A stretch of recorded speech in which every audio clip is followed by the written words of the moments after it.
Hello दोस्तों, तो पाठक पाठशाला में आपको स्वागत है। देखिए, आज एनआईओएस पर फिर हम अपडेट लेकर के आए हैं और जो काफ़ी इम्पोर्टेंट है। देखिए, आज 16 फरवरी है। 16 फरवरी के दिन सुप्रीम कोर्ट में सुनवाई था, समझ गए ना, कौशिक दास वाला केस में। तो कौशिक दास जो थे, कौशिक दास वर्सेज बंगाल, यही केस लेकर के गए थे, समझ गए बात ना। तो काफी यूट्यूब वाले बता रहा है कि दिक्कत हो गया उस जजमेंट से। तो देखिए, आज मैं स्पष्ट कर देना चाहता हूं आप लोगों को, ध्यानपूर्वक देखेंगे। देखिए, कौशिक दास जो सुप्रीम कोर्ट में गए थे, कौशिक दास वर्सेज बंगाल, वेस्ट बंगाल। तो ये जो सुप्रीम कोर्ट में गए, जो कि सुप्रीम कोर्ट एक संघ न्यायालय है, भारत का समझिए कि अंतिम न्यायालय है। तो ये चल गए बिना मतलब के। अब बिना मतलब के चल जाने के कारण सुनवाई देखिए आज हो गया कि केस को डिस्पॉज कर दिया गया है सुप्रीम कोर्ट के द्वारा। सुप्रीम कोर्ट के द्वारा जो 28 नवंबर 2023 को जो जजमेंट आया था, उसमें आपको इनवैलिड करार दे दिया है। तो जब इनवैलिड करार दे दिया है, तो फिर जब पुनः जाइएगा तो मेरिट के आधार पर जाइए। कोर्ट में अगर जाना है फिर दोबारा पुनर्विचार याचिका में, आप कहिएगा कि पुनर्विचार किया जाए हुजूर, तो फिर आप एक मेरिट लेकर के ना जाएंगे, तब ना आपको फलीभूत होइएगा या रिजल्ट आपके पक्ष में होगा। तो ये कौशिक दास जो थे, ये ऐसे ही चले गए बिना मतलब के, जो कि इनका कोई लीगल नहीं था, कोई राइट नहीं बन रहा था। तो डिस्पॉज कर दिया सुप्रीम कोर्ट को, कहा कि आप जाइए हाई कोर्ट में, आप जाइए, समझ गया ना। तो बहुत यूट्यूबर वाले कह रहे हैं कि इससे जो है से दुष्प्रभाव पड़ा। इससे दुष्प्रभाव कुछ नहीं पड़ा है। आपको एनआईओएस पर कोई दिक्कत नहीं है। जो आपका जजमेंट था, जो आपको इनवैलिड करार दे दिया गया है, बस वही अभी है। और पुनर्विचार याचिका जो होगा, रिव्यू पटिशन, उस पर कोई आपको इफेक्ट नहीं पड़ने वाला है। जो रिव्यू पटिशन में जाया जा रहा है, उसमें देखिए मेरिट के आधार पर लोग जा रहे हैं, समझ जाइए बात को। मेरिट के आधार पर पप्पू सर के द्वारा सुप्रीम कोर्ट में जाया जा रहा है, समझ गए बात ना। तो मेरिट क्या आपको रहेगा? तो मेरिट आपको रहेगा एनसीटी का जो गजट पत्र है, एनसीटी का गजट पत्र एक जो है शामिल किया जाएगा राजपत्र में। देखिए, कहां से डिग्री होगा मैं आज बता दे रहा हूं। एनआईओएस को कैसे डिग्री होगा ये मैं जान रहा हूं, बहुत सारे स्रोतों से मैंने पता किया है।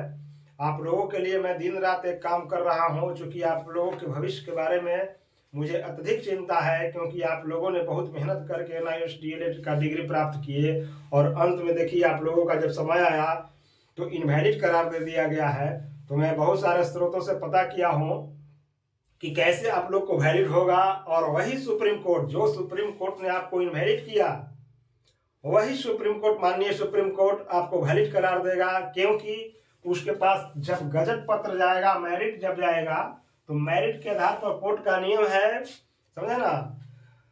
तो कोर्ट का नियम है कि आप मेरिट के आधार पर जाइएगा, तो मेरिट के आधार पर आपको वो कोर्ट सुनेगा, और सुन करके आपका जजमेंट पक्ष में देगा। क्योंकि गजट पत्र भी सरकार का नियम है, जो सरकार ने करवाया ये आपको एनआईओएस डीएलएड, तो आपको 18 मंथ का हो या 6 मंथ का हो या 2 मंथ का हो, लेकिन जब गजट पत्र में बन जाता है, चला जाता है, तो वह एक कानून बन जाता है, समझ गए ना। अब कानून के अंदर में सारा चीज है। सरकार के अंतर्गत में आपको सुप्रीम कोर्ट भी है, सुप्रीम कोर्ट बाहर नहीं है, सुप्रीम कोर्ट भी आपको सरकार के अंदर में ही है। लेकिन चूंकि नियम कानून से ना भाई चलेगा। कोई भी व्यक्ति अगर मान लिया कि एनसीटी आपको गजट पत्र में शामिल कर दिया, और शामिल करके जब रिव्यू पटिशन में जाएगा माननीय सुप्रीम कोर्ट में, तो सुप्रीम कोर्ट निश्चित रूप से आपको सफलता डिग्री दे देगा। क्योंकि उनका कहना था, सुप्रीम कोर्ट का कहना है कि आप गजट पत्र लेकर के आइए,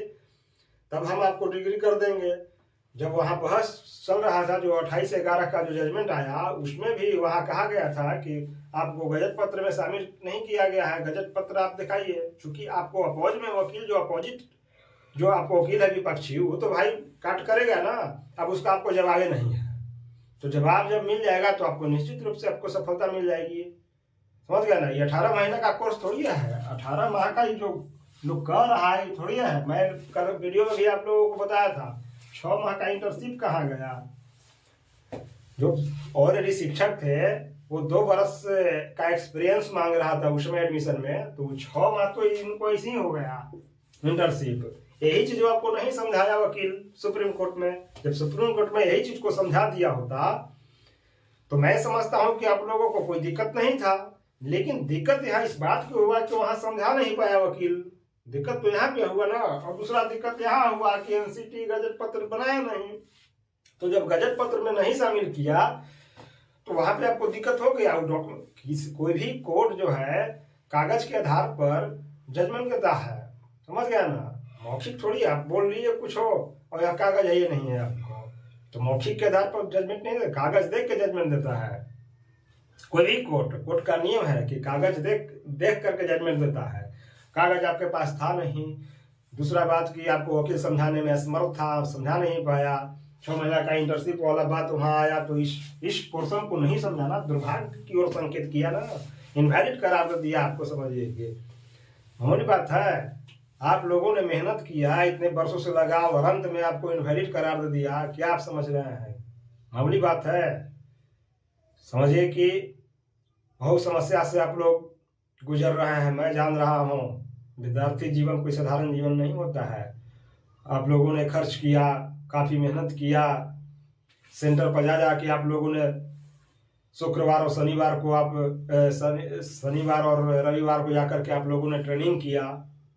कई बार फॉर्म अप्लाई आप लोगों ने किया, परीक्षा आप लोगों ने दिया, बहुत सारे चीज आप लोगों ने किया, मेहनत किया। इस बात को मैं समझ रहा हूँ, बहुत दुख दर्द होता है, समझ गया ना। लेकिन अब कोर्ट का, माननीय सुप्रीम कोर्ट का जजमेंट है, जो लास्ट न्यायालय है, आप अपील में भी नहीं जा सकते हैं। जब डिस्ट्रिक्ट कोर्ट या हाई कोर्ट आपको देता तो उसके अपोज में आप सुप्रीम कोर्ट में जा सकते थे। लेकिन यहाँ पे ऑप्शन है ही नहीं। अब ऑप्शन एक वो है, केवल मेरिट। अब मेरिट आपको ये देखिए एनसीटी का गजट है, इस मेरिट के अभाव में आपको डिग्री नहीं होगा। ये मेरिट जब लग जाएगा तो आपको समझिए कि सुप्रीम कोर्ट, जिस कोर्ट ने आपको इनवैलिड करार दिया है, वही कोर्ट आपको वैलिड करार देगा। ये आप बात मान लीजिए पक्का। मैं बहुत सारे यूट्यूबर को देखा, वीडियो देख रहा था, उनका कहना था कि देखिए कौशिक दास वाला केस में इफेक्ट हो गया, इससे कोई लेना देना नहीं है। कौशिक दास वाला जो केस था आपको उससे कोई लेना देना नहीं है, किसी भी तरह का आपको दिक्कत नहीं है। बस आप इंतजार कीजिए, एनसीटी को नोटिस कर दिया गया है, बहुत जल्द आपको गजट पत्र में शामिल होगा और सुप्रीम कोर्ट के द्वारा ही, माननीय सर्वोच्च न्यायालय के द्वारा ही आपको जजमेंट पक्ष में मिलेगा, न्याय वहीं से मिलेगा। बाकी आपको कोई रास्ता नहीं है। समझ गए बात को ना। केवल आपका सुप्रीम कोर्ट का ही रास्ता है, जहां से आपको इनवैलिड करार दिया गया है वहीं से आपको वैलिड करार दिया जाएगा। बाकी और कोई विकल्प आपके पास नहीं है। एक ही विकल्प है, बस एनसीटी का गजट पत्र में शामिल कर देना, समझ गया ना। और यही कागज को दिखाना, वहां ले जाकर के सुप्रीम कोर्ट में साबित करना कि हम लोग वैलिड है, देखिए राजपत्र में शामिल किया हुआ है। बस इतने तो करना ही है। और 6 महीना का इंटर्नशिप पर भाई तो बोलना भी पड़ेगा ना। 6 महीना की इंटर्नशिप तो आप लोगों को ऑलरेडी है ही है। आप लोग तो समझिए कि एक्सपीरियंस वाला शिक्षक है, और क्या चाहिए। तो इस तरह के आपको मुद्दा है। आज के ही जजमेंट था कौशिक दास वाला, जहां से केस को डिस्पोज कर दिया गया। तो मैंने सोचा कि चलिए आज वीडियो बना दूं, आप लोगों को समझा दूं, क्योंकि बहुत सारे यूट्यूबर वाले बता रहे थे कि बहुत दिक्कत हुआ है जजमेंट से। तो मैं आपको बता रहा हूं कि इस जजमेंट से आपको कोई लेना देना नहीं है, कुछ इफेक्ट नहीं है। आपको डिग्री होने जा रहा है सुप्रीम कोर्ट के द्वारा, आपको भगाने की कोई जरूरत नहीं है। तो वीडियो अगर अच्छा लगा तो आप लाइक, शेयर और सब्सक्राइब कर दीजिएगा, ताकि आप उनको हमेशा हम अपडेट देते रहें, समझ गया ना। हमेशा वीडियो लाते रहेंगे और हर तरह से आप लोग भगाइए नहीं। और आप लोगों को डिग्री होने जा रहा है माननीय सुप्रीम कोर्ट के द्वारा ही। तो जय हिंद, जय भारत।